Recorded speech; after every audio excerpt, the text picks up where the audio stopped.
السلام عليكم. طولنا صح؟ المعذرة، بس انشغلنا اختبارات وتخرج وشغل، هذا مش موضوعنا. بس آخر الأيام كان في كلام خليني أرجع بقوة. تعتقدوا أخبار ميسي يعني وانتر ميلان والضرب الذي حصل بين الهلال وبرشا؟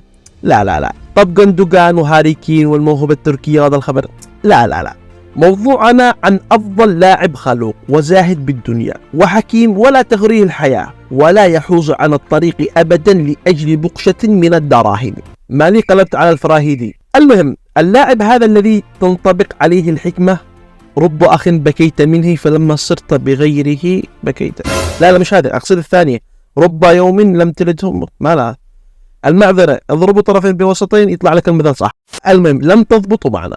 بالمختصر، اللاعب هذا شكر ميسي جدا وقال: إنه من أكثر اللاعبين الاحترافيين الذي لعبت معهم في حياتي. عندما صكعني في كتفي في تلك المباراة أرشدني إلى الطريق الصحيح. وطبعا نيمار يعشقه للسماء، يموت عليه. اتخيل ان نيمار اتخلي عن عيد ميلاد اخته عشان يروح يشوف التصريح الصحفي تبع هذا اللاعب. طبعا احدثكم عن اللاعب الجدع، صاحب صاحبه، الشنب المشحوط، الزلمه وقت الشدائد، كيليان مبابي. طبعا الذي مش فاهم النكته، كيليان معناها باللغه الروسيه الشيشه. المهم، الذي مش فاهم القصه انصحه يروح يفهمها في مكان ثاني، لان هنا بيحدث بعقله شورت كهربائي. امبابي مواليد باريس 20 ديسمبر 1998، والذي وبعد انتقاله من موناكو إلى باريس سان جيرمان وريال مدريد قاعد يلاحق بعده.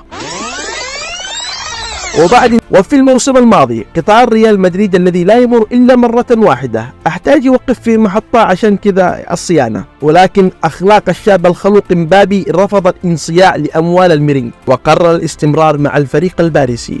ولنبالته وحسن تربيته دفع حق تصليح القطار لريال مدريد وقال لهم: يا رجال اقلب وجهك.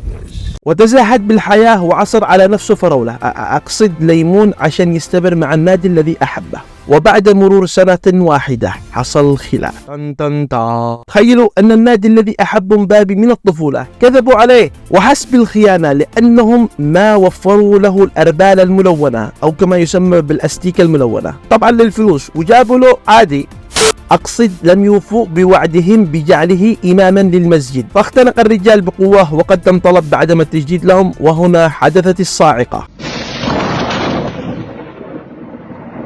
الذي ضربت على العمود الكهربائي وانتقل تيار قوي جدا ووصل إلى كل محطات القطار. وكما تعلم أن القطارات في أوروبا يمشون بالكهرباء، فاختلت كل القطارات ومنها قطار ريال مدريد، فبدل ما يمشي للأمام رجع بغير قصد للوراء ووصل إلى محطة مبابي مرة أخرى.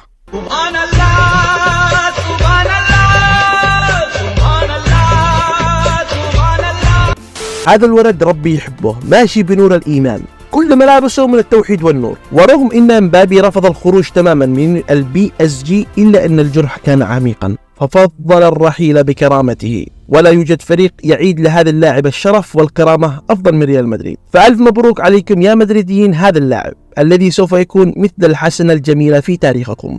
كل المصادر تجدونها بالديسكريبشن، وسلام عليكم.